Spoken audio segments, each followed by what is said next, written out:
My dear students, I am Harsh Bihari Srivastava, law experts, परीक्षा refresher online law classes from Allahabad. आज हम आप लोग के बीच में कुछ आपसे पर्सनल बात करने के लिए आपके सामने आए हुए हैं। देखिए, मैं पिछले 33 ईयर से टीचिंग प्रोफेशन में लगा हुआ हूँ और एक बहुत लंबा समय हमने इस प्रोफेशन में दिया और इस बीच में बहुत से हमारे पास अपने खट्टे और मीठे दोनों अनुभव हैं।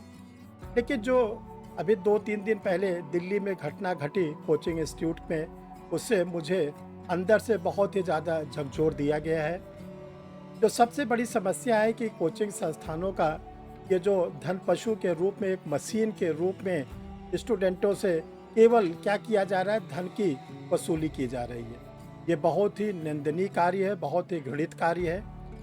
आप जो भी फीस लेते हैं, आप ये सोचते हैं कि उस फीस के एवज में हम अपने स्टूडेंट को क्या फैसिलिटी दे रहे हैं। फीस के नाम पर आप एक स्टूडेंट से, कोर्स के नाम पर आप 2 लाख, 2.5 लाख, 3 लाख रुपए उससे फीस लेते हैं। इसके बाद वो स्टूडेंट जब दिल्ली में जाकर या किसी बड़े शहर में जाकर वहाँ पे रहता है, तो उसको कमरा लेने से लेकर उसको अपने खाने का और भी सारी सामग्री का खर्च करने पर उसको कम से कम 35 से 40 हज़ार रुपये प्रति माह अपने लिए खर्च करना पड़ता है। और जो उसको रूम या कमरे दिए जाते हैं, कहीं वॉशरूम के बराबर, कहीं किचन के बराबर कमरे दिए जाते हैं, फैसिलिटी बिल्कुल नहीं दिया जाता। कहीं उससे 20,000 रुपया पर मंथ लिया जाता है, कहीं 30,000 रुपया पर मंथ लिया जाता है। चलो, ये तो हो गया कोचिंग इंस्टीट्यूट की अपनी फीस और वो स्टूडेंट का एक महीने में 35 से 40 हज़ार रुपये।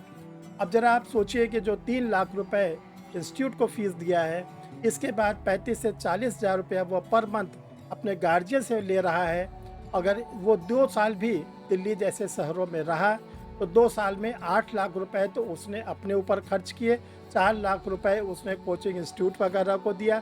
ये जो 12-13 लाख रुपए का खेल हो रहा है, ये गार्जियन कहाँ से ला के देगा? जो गार्जियन के पास 2 साल के अंदर 13 लाख 14 लाख रुपए देने की कैपेसिटी नहीं है, वो अपने बच्चों को कैसे पढ़ाए? अब प्रश्न उठता है कि जब आप 4 लाख रुपए किसी भी इंस्टीट्यूट के द्वारा लिए जाते हैं, 3 लाख रुपए लिए जाते हैं, जो भी धनराशि ली जाती है, आप उसके बदले में क्या फैसिलिटी देते हैं? क्या आप बेसमेंट के अंदर क्लासेस चलाएंगे? क्या आप बेसमेंट के अंदर लाइब्रेरी चलाएंगे? बेसमेंट के अंदर हाउसिंग अर्बन एक्ट कहता है कि बेसमेंट के अंदर केवल पार्किंग होती है, बेसमेंट के अंदर क्लास नहीं चलता। बेसमेंट में आने जाने के लिए एक रास्ता होता है। कभी भी अगर उसमें कोई कैजुअलिटी हो जाती है तो वहाँ से स्टूडेंट कैसे निकलेंगे? और जो कैजुअलिटी अभी 3 दिन पहले दिल्ली के एक इंस्टीट्यूट में हुई कि एक साथ 12 फीट पानी का आया बेसमेंट के अंदर और निकलने के आने के लिए केवल 4 फीट चौड़ा रास्ता, वही इंट्रेंस का भी था, वही एग्जिस्ट का भी था, जाने का आने का दोनों रास्ता। और 12 फीट जो पानी इकट्ठा एक बार आ जाता है, उसका परिणाम क्या निकला? 3 छात्रों की मौत हो गई। ये 3 छात्र तो मरे, वो तो अब इस दुनिया में नहीं है, लेकिन जरा उनके गार्जियन से पूछिए, उनके माता पिता से पूछिए कि उन्होंने कैसे ये 10-12 लाख रुपए दे के अपने बच्चे को भेजा था कि जाइए मेरा बच्चा सिविल सर्विस में आएगा, मेरा बच्चा आईएएस बनेगा, आईपीएस बनेगा। आज उनका बच्चा ही एग्जिस्टेंस में नहीं है, आईएएस पीसीएस तो बहुत दूर की बात गई। क्या ये प्रशासन, क्या ये कोचिंग इंस्टीट्यूट ये नहीं तय कर पाता कि हम इतनी फीस लेते हैं, वो भी 700 बच्चों को पढ़ाते हैं, 600 बच्चों को पढ़ाते हैं, 800 बच्चों को पढ़ाते हैं? क्या एक टीचर 700 बच्चों पर पूरा निगरानी रख सकता है? ये पूरा खुला धंधा बना हुआ है और इस पर कोई रोक टोक नहीं लग रही है। आप 1000 बच्चों के एक साथ पढ़ाइए, इसमें कोई दिक्कत नहीं है, लेकिन दिक्कत इस बात की है कि आप उसके लिए इतने बड़े हॉल में पढ़ाइए जहाँ पर एयरी हॉल हो, जहाँ पर हवा आती हो, प्रकाश आता हो, आने जाने के 4-5 दरवाजे हो, वहाँ पर फायर इंस्ट्रूमेंट लगा हुआ हो, वहाँ पर इतनी फैसिलिटी हो, कोई कैजुअलिटी होने के बाद भी किसी बच्चे के साथ कोई दुर्घटना न हो। हमने भी बड़े बड़े इंस्टीट्यूट में पढ़ाया और बड़े बड़े इंस्टीट्यूट में जिसमें भी पढ़ाया वहाँ पे ये सारी फैसिलिटी थी और वो पूरे उन्होंने स्टूडेंटों के कार पार्किंग, टीचरों की car parking, bike parking, cycle parking की अलग स्थान, लाइब्रेरी का बड़ा सा हॉल जहाँ पर एरी था। और जिसको नहीं देखना हो आके इलाहाबाद में देख ले, कृष्णा कोचिंग इंस्टीट्यूट में मैंने आज 10 साल लगातार पढ़ाया। वो बिल्डिंग कितनी प्राइम लोकेशन पर, कितनी फैसिलिटी देकर हुई है। तो डियर स्टूडेंट, हम आप लोग से केवल ये कहना चाहते हैं कि आप लोग ये धन पशुओं के चक्कर में न पड़कर इस बात को डिसाइड करिए कि अगर आपको कोई टीचर, आप आईएएस की तैयारी कर रहे हैं, आईपीएस की तैयारी कर रहे हैं, आप जुडिशरी की तैयारी कर रही हैं, किसी भी एग्ज़ाम की तैयारी कर रहे हैं, अगर कोई टीचर जो सच में टीचर है, जिसके पास अच्छा एक्सपीरियंस हो, जो आपको अच्छा पढ़ा सकता है, तो हम तो आपसे ये कहेंगे, आपके गार्जियनों से भी हम ये संदेश देना चाहते हैं कि आप पहले अगर ऑफलाइन कोचिंग बच्चे को करा रहे हैं, आप स्वयं जाके देखिए उस ऑफलाइन के इंस्टीट्यूट में सारी फैसिलिटी है कि नहीं है। क्या आपका बच्चा अगला शिकार तो नहीं होने जा रहा है?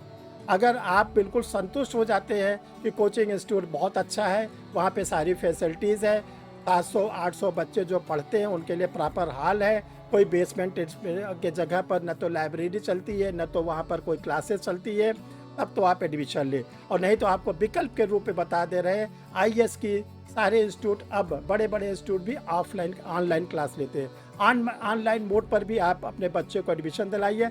ऑनलाइन मोड पर आपका बच्चा आपके साथ रहेगा, आपके सामने रहेगा, और जितने समय क्लास होगी उतने समय क्लास करेगा, और इसके बाद वो अपनी सेल्फ स्टडी करेगा। उसको जो 35-40 हज़ार रुपये अलग से आप देते हैं कोचिंग इंस्टीट्यूट के बाद, कि आपके वो कमरे के लिए, खाने के लिए, न तो अच्छा खाना उसको मिल पाता है, न तो अच्छा कमरा मिल पाता है, इससे भी आपकी बचत हो जाएगी।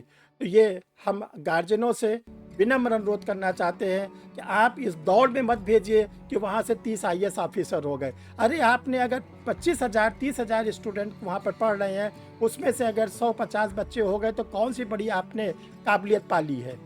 हम आपसे ये कहना चाहते हैं कि गार्जियन, आप अपने बच्चों को इस वातावरण में मत रखिए कि वहाँ पर डिप्रेशन में जाए।